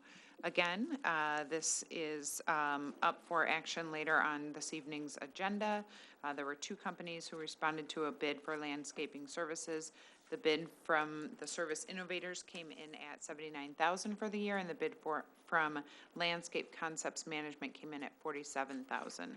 So we are recommending approval of the Landscape Concepts Management bid for $47,000 per year. Thank you. Board members, any questions, concerns?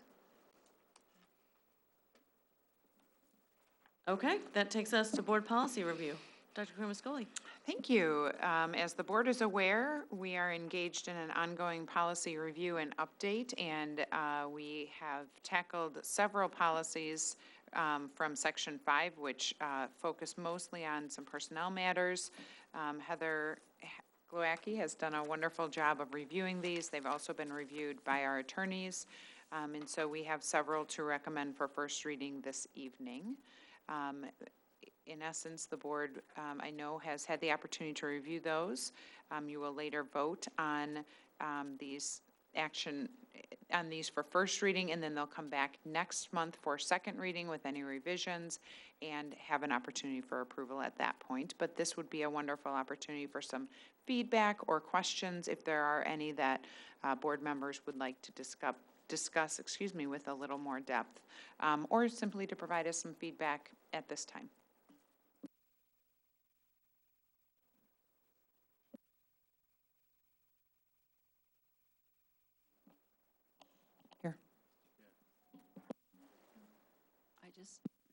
I just wanted to ask for clarification on John's addition, because I wasn't quite sure where it was. I was looking for it.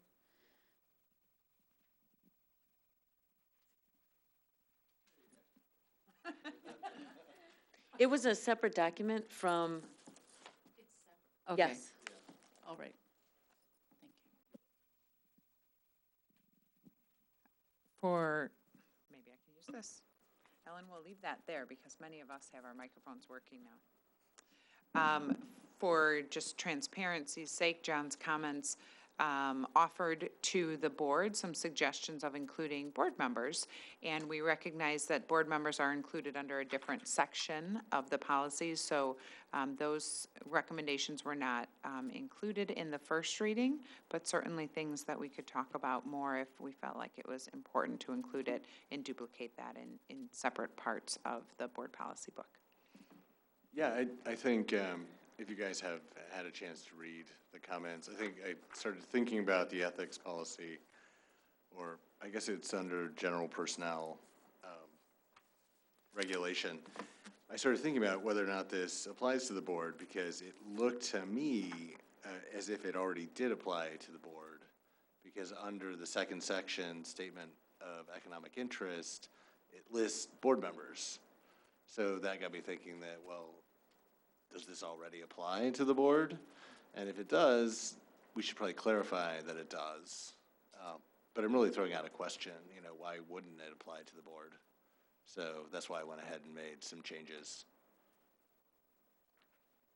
I think that's fundamentally what I did. Dr. Glowacki, do you care to share some additional information? In section 2, there is an entire policy dedicated to the ethics and gift ban directly related to board members. So it's section 2:105.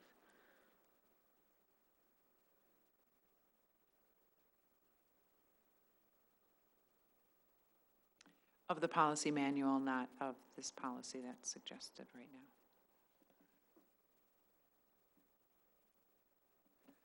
Yeah, I mean, I throw it out there.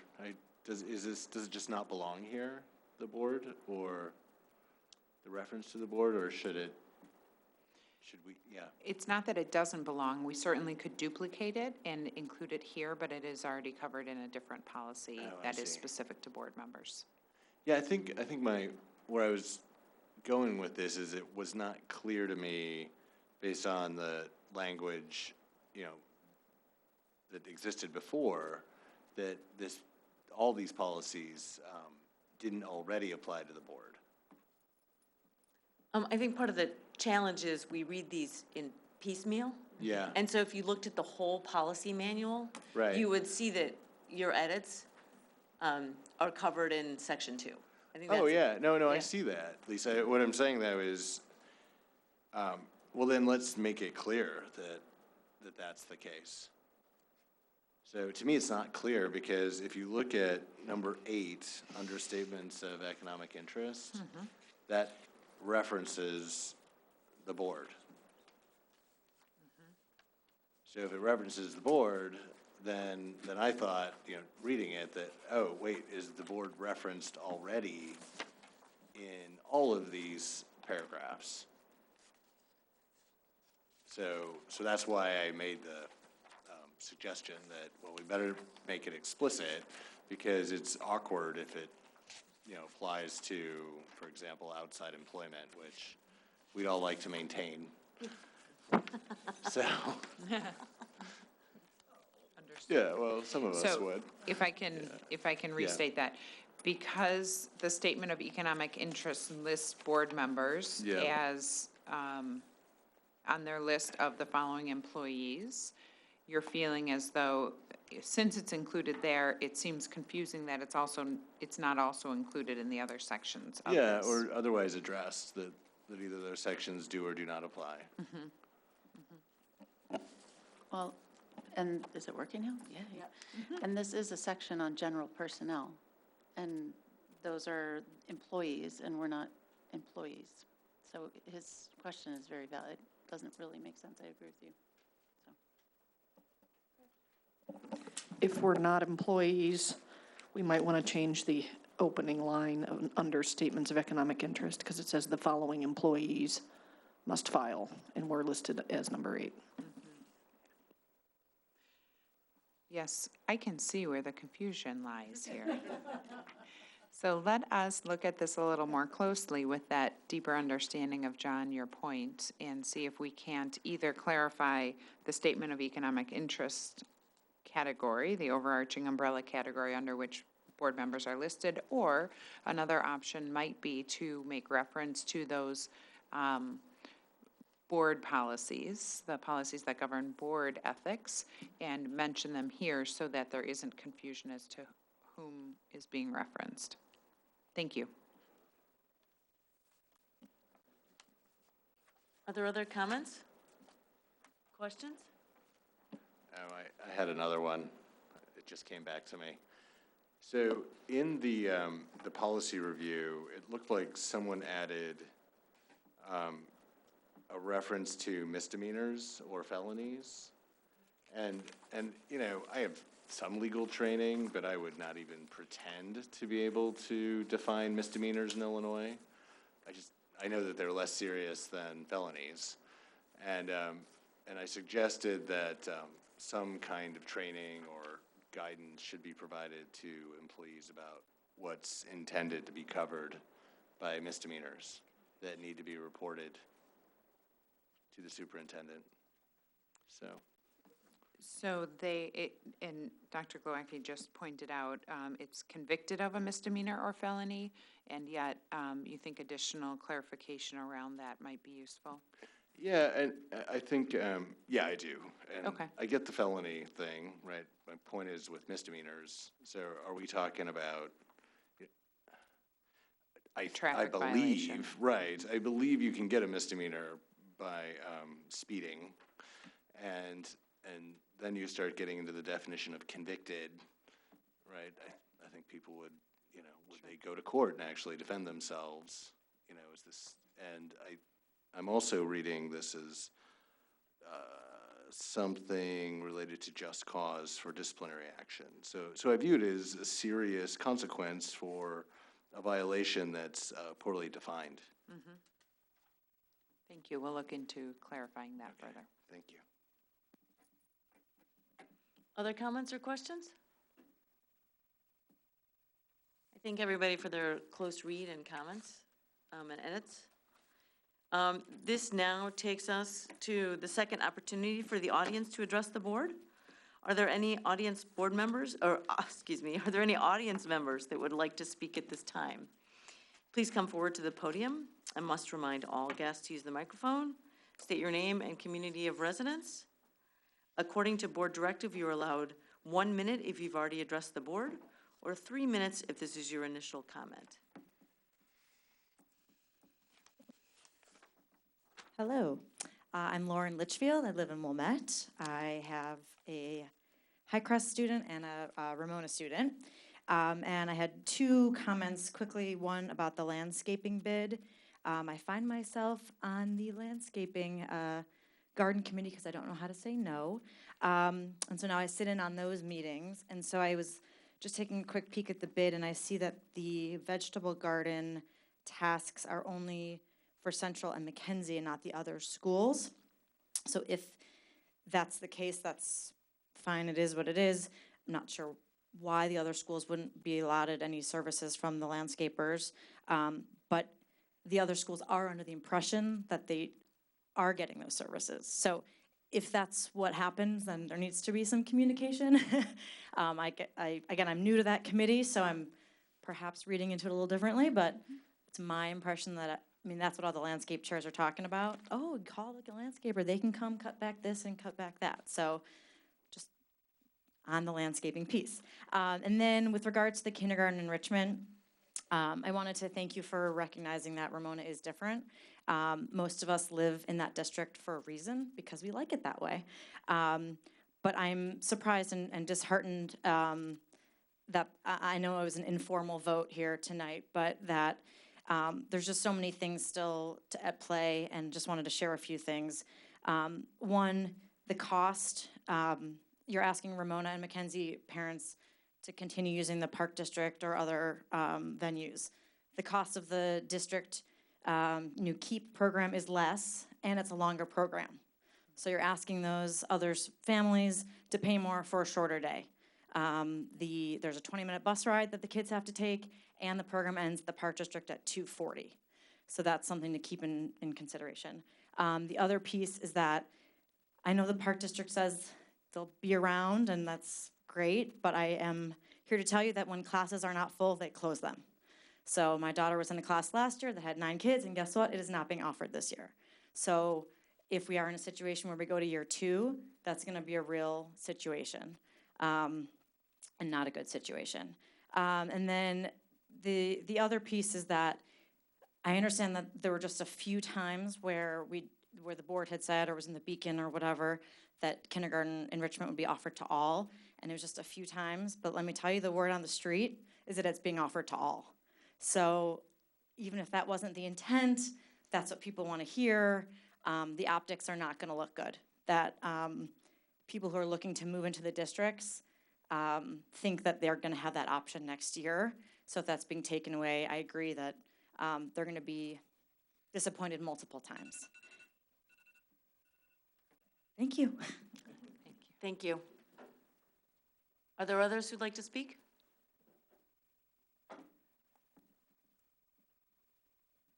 If not, we'll continue with our agenda.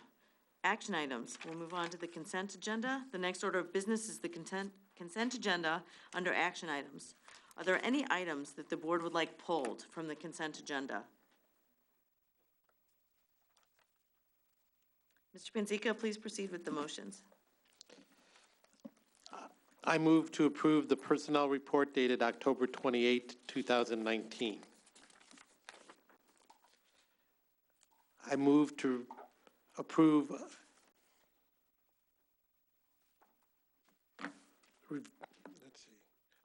okay, here we go.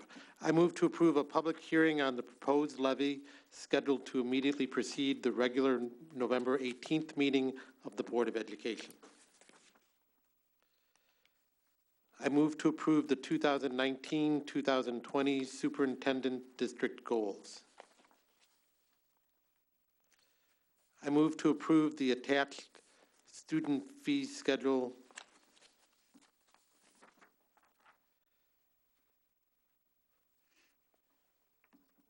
I move to approve the award bid package to Landscape Concepts Management for landscaping services at all district buildings from December 1st, 2019 to November 30, 2020 in the amount of $46,632.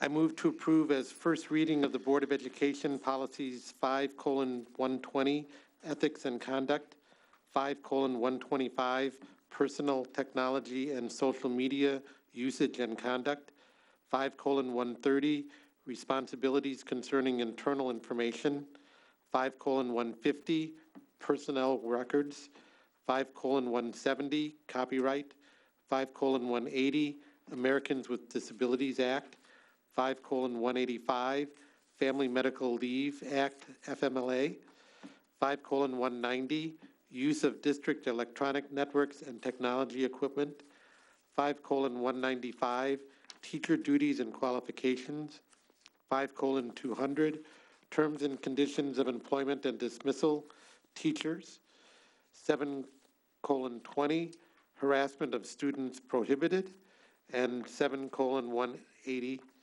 preventing bullying and other aggressive behaviors. I move to approve to release to the public the executive session minutes of June 10th, 2019, session 1. I move to approve to dispose of executive sessions audio recordings pursuant to district policy for the following dates: April 28, 2015, June 22nd, 2015, May 22nd, 2017, and October 23rd, 2017. I move to approve the accounts payable for bills listed between September 24th, 2019 and October 28th, 2019 in the following amounts: Educational Fund, $670,154.28. O&M Fund, $323,427.01. Transportation Fund, $174,980.32. Capital projects, $621,232. Tort fund, $2.19. For a total all funds of $1,789,795.80. I move to approve the manual checks issued between September 24th, 2019 and October 28, 2019 in the following amounts. Educational Fund, $555,462.09. O&M Fund, $3,434.21. Transportation Fund, $262.44, for a total all funds of $559,158.74.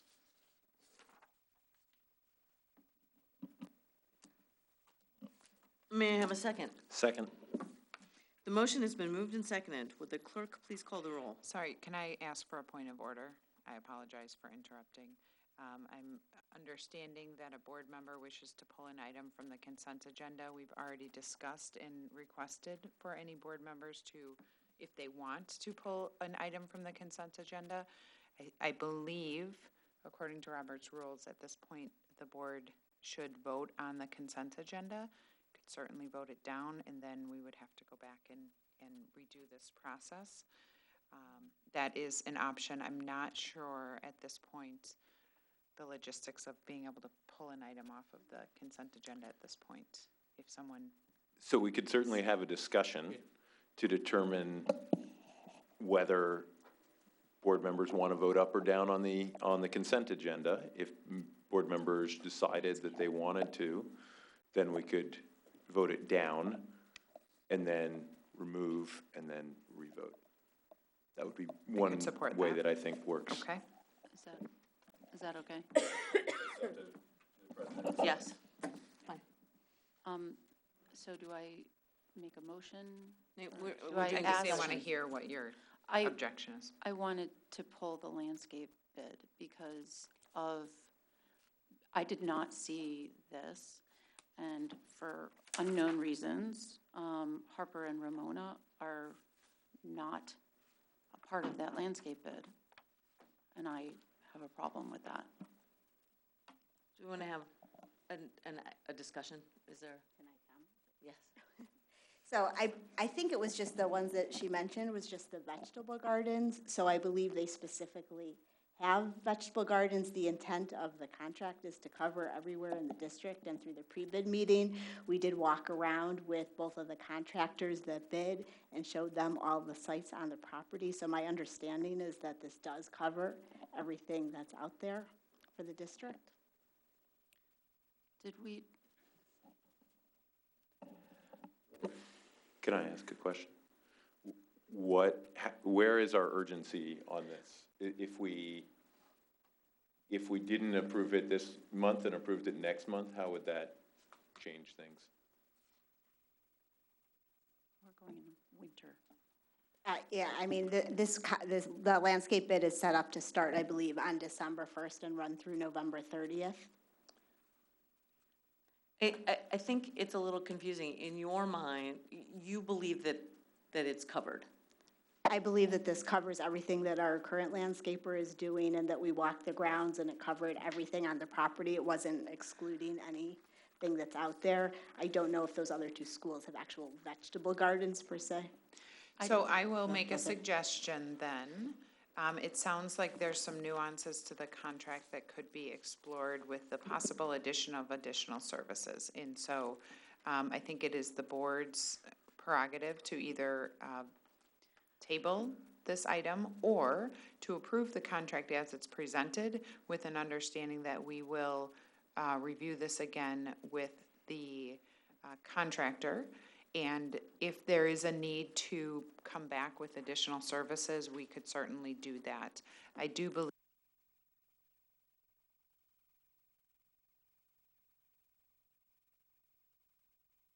that the intention was to have all of the grounds covered, and so we would just need to clarify that and ensure that the bid included all of that.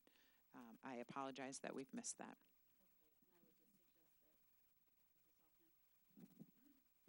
The The one other thing I would add is I would just suggest that since we've had lots of conversations about equity recently and we have not discussed this, that we're talking about almost $3,000. And there are some other things that we've received communications about that $3,000, we may want to discuss where that is allocated in light of equity issues in schools and things like that. So I would just say, I think this should be pulled for now. I just, a point of clarification, the $3,000? Well, this is almost $3,000. This is almost $3,000 of gardens that we haven't discussed that could possibly be used for something else to equal. I mean, the schools don't all have the same things at all the schools. I mean, we haven't even discussed this. I'm just saying it's almost $3,000 of gardening extras, allocated that we hadn't talked about. And there's other things that some of the schools have, some of the schools don't have. I mean, the schools don't all have the same things.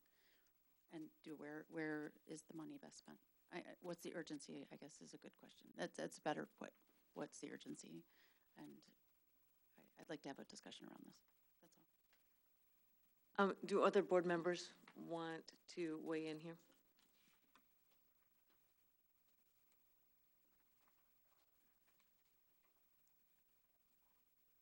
So there were two options. Are you saying that we could vote on this tonight with the understanding that we will cover all the school's gardens? Verbally, we can agree to that, but still vote it? What I'm suggesting is the intent of the RFP was to cover all of the landscaping necessary at all of our buildings. I think we need to dig in further and discover why that isn't described accordingly here. So as much as there is a time limitation, I actually think in this instance, it would be okay to table this item, let us investigate that further and come back to you. And I wish I weren't saying that right now, but that's the reality of the situation. I'm a little worried about not about the equity, because I do believe firmly it is our team's intention that all lands were covered. Right. I think we want to make sure before we take a vote on a contract that it clearly spells out what the expectations are. Don't misunderstand me. I don't think there was an intention here. Okay, thank you. No, I was not. That was not what I was. Other board members? So from a procedural point of view, if we're going to pull this from the consent agenda, do we need to vote down the consent agenda? I think we do. We have. I do believe that would be the right way to do agree. it. And Okay. then you need to come back and reconsider it. So would the clerk please call the roll? No. No. No. No. No. No. So just recircle and do the entire Yep. thing again. Does anyone want to? Mr. Panzica? No. Nope. What am I doing? Start with. Apologies. Next on the agenda is the consent agenda. So revisiting the consent agenda, is there any items that board members wish to have voted on separately? There we go. What she said. The next order of business is the consent agenda. Are there any items that the board would like pulled from the consent agenda?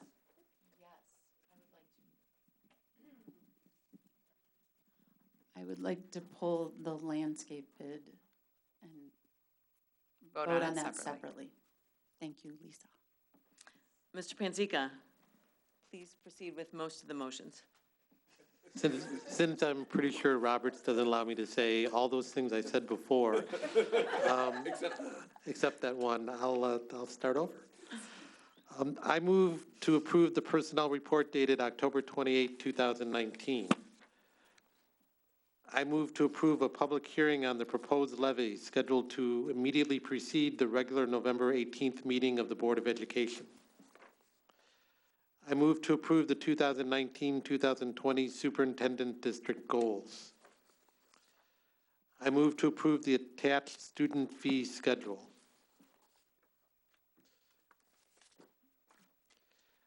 I move to approve as first reading of the Board of Education policies 5:120, ethics and conduct, 5:125, personnel technology and social media, usage and conduct, 5:130, responsibilities concerning internal information, 5:150, personnel records, 5:170, copyright, 5:180, Americans with Disabilities Act, 5:185, Family Medical Leave Act, FMLA, 5:190, use of district electronic networks and technology equipment, 5:195, teacher duties and qualifications, 5:200, terms and conditions of employment and dismissal, teachers, 5:20, harassment of students prohibited, and 7:180, preventing bullying and other aggressive behaviors.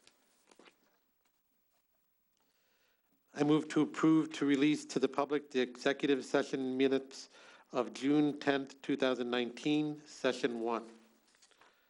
I move to approve to dispose of executive sessions audio recordings pursuant to district policy for the following dates: April 28, 2015, June 22nd, 2015, May 22nd, 2017, and October 23rd, 2017. I move to approve the accounts payable for bills listed between September 24, 2019 and October 28, 2019 in the following amounts. Educational Fund, $670,154.28. O&M Fund, $323,427.01. Transportation Fund, $174,980.32. Capital Projects, $621,232. Tort, $2.19. Total all funds, $1,789,795.80. I move to approve the manual checks issued between September 24, 2019 and October 28, 2019 in the following amounts. Educational Fund, $555,462.09. O&M Fund, $3,434.21. Transportation Fund, $262.44. Total all funds of $559,158.74. May I have a second? Second. The motion has been moved and seconded. Would the clerk please call the roll? Yes. Yes. Yes. Yes. Yes. Yes. Yes. The ayes have it, motion carried. The consent agenda has been approved. We're moving So on. now you need to go back to the other item that was pulled from the agenda and have a motion and a second on that one. It will then be the board's option to vote it down or simply to table that item for next meeting. I would suggest if you don't want to vote for it this evening, you would table it for next meeting so you can then vote to accept and approve the contract. I move to table the award bid package to Landscape Concepts Management. Do you have a second? Second. Do we need a roll call? I think you can just do all in favor. All in favor? Aye. Aye. Aye. Opposed? Motion to table carries.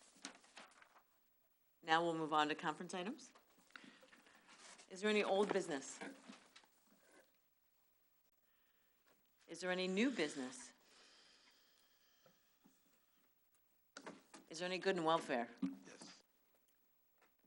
I have a few things. Go ahead. No, you sir. first, because I may overlap with you. So you do Okay, I'll go first. I have several items. First of all, I think it's someone's birthday today. So, John, we're all going to sing you happy birthday, Yeah. Yes. but I'm not going to Make participate. sure to sing into the microphone, please. Are we really going to sing? Okay. Just Can we all kidding. just say happy birthday on the count of three? Ready? 1, 2, 3. Happy birthday. That's far more pleasing to the ear than us singing. But know that our hearts are with you. Yes. I'm sure your family appreciates that very much. Happy birthday. A few other items to share. I want to celebrate the Apple Distinguished Schools Award that has been awarded again this year to Highcrest and WJHS. Principal Kelly Jackson is in the back of the room. Congratulations. Last week was Principal Appreciation Week, so I want to acknowledge and thank all of our principals and assistant principals and our entire administrative team for all of their hard work. They do a fantastic job, so thank you. Here, here. And finally, while we heard the IAR report earlier that summarized some of the information that will be released on October 30th, I did just want to celebrate and acknowledge that our Wilmette schools have all achieved the top 2 tiers of designation from the Illinois State Board of Education. At least those are our preliminary designations. We'll receive final designations on the 30th when they get announced, but we're really proud of that. And so that is 2 years in a row that our schools have received those top 2 tiers of designation. These designations reflect school quality indicators, including measures of academic achievement and academic growth. I will note for this board in particular, because growth is such a key area of focus for our district. It is weighted very heavily in these new designations. And so for our schools to continue to be ranked so highly across the state, that is an accomplishment. Another element of these designations is that we have no underperforming subgroups of students. And so we must ensure that that continues in order to continue to receive these high designations. And so that is certainly a point of pride. There are other measures included that are measurements of student success and school quality, such as student attendance and school climate. All of these matters are things that this board and our district as a whole has really focused on over the years, and I think it is reflected in these high ratings, and I just want to acknowledge and celebrate that for our district. So, thank you. Thank you very much. That is all fabulous news. Thank you. Congratulations. Thank you. I had one I more. apologize. I just wanted to welcome Tony to the board table. Thank you,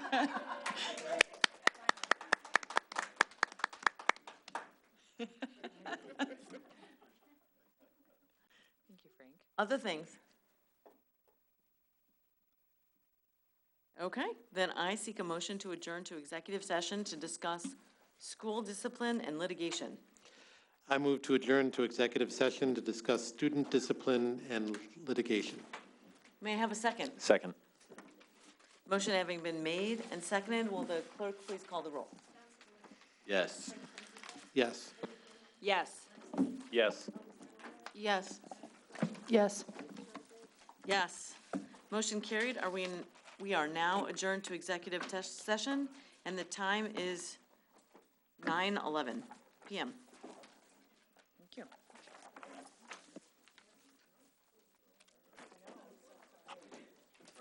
That's okay. No, it's totally okay.